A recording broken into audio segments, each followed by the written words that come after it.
The Sixers were a dream team led by Dr. J and Moses Malone, but Philly fans knew where to look in the clutch. Bobby Jones for defense. There ain't nobody else. There ain't nobody else.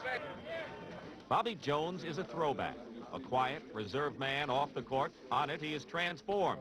When Coach Billy Cunningham needs inspired defense, he just looks down the bench.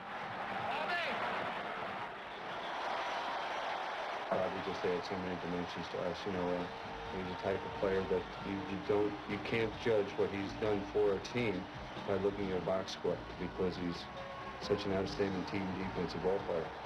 Game 1 of the Eastern Conference Final was as close as it gets. Jones blocked a baseline shot by Marcus Johnson to send it into overtime, and the pressure was crushing. With Philly down by 1 point, Jones staked inside, stole the inbound pass, and hit Clint Richardson. It was a game breaker. Philly won by 2 points. And Coach Nelson looked like the game had been stolen. But for Bobby Jones, it was all in a day's work. I think that's part of my job, is to play defense, try to get a steal, try to get something going, get out on a break, and try to create something for somebody else. Game 2 was just as intense. Up by only 2 late in the 4th quarter, Jones hammered Brian Winters, got the block, and the Sixers blew down court. Cheeks hit the doctor, who jammed it. The Bucks couldn't believe it. Instead of a tie game, they were down by 4, and though they cried foul, the bucket stood. When the final buzzer sounded, the Sixers took a 2-game lead into Milwaukee.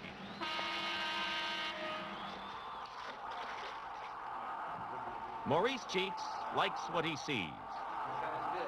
In Game 3, he scored 7 straight points in another crucial 4th quarter to lead Philadelphia to victory. The Bucks looked beaten, and their fans were realistic. Unfortunately, Milwaukee and Philadelphia have to play each other off before you can get to the big game. And it's happened before, and it continues to happen. It's just a shame you got to play Philadelphia every time to get into the last game. In Game 4, the Bucks were playing for pride. They refused to go down easy.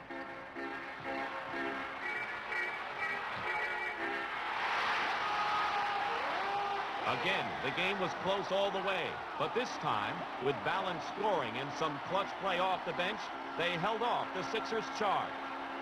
The Bucks won it in the last quarter, but they were still deep in the hole.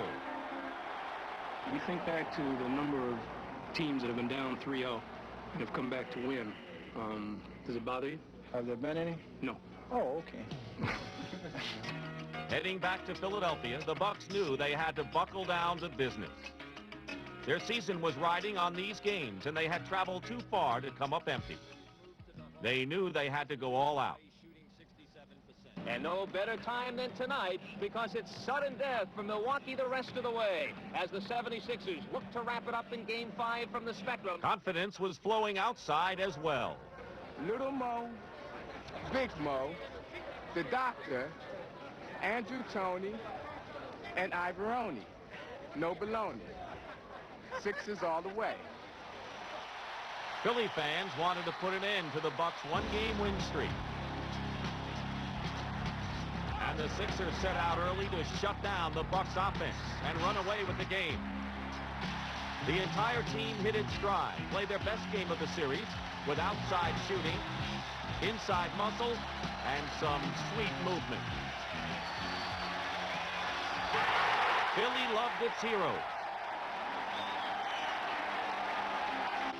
Moses put in a full night's work, and the Sixers had this one in the bag with time to spare. Julius Erving led the way, Bobby Jones played his solid D, and the whole Sixers squad contributed.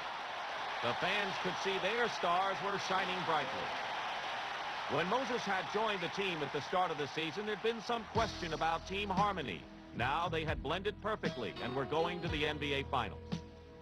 It was just our best performance that we've had so far in the playoffs. And it leaves me with a good taste in my mouth because of the way we played. Whenever they had to do something on the court, they did it efficiently.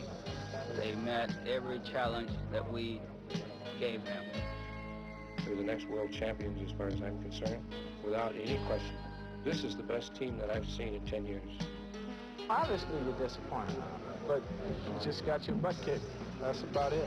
In his 13-year career, Bob Lanier has never had the chance to shine in the spotlight of an NBA final. He'd trade almost anything for one title shot.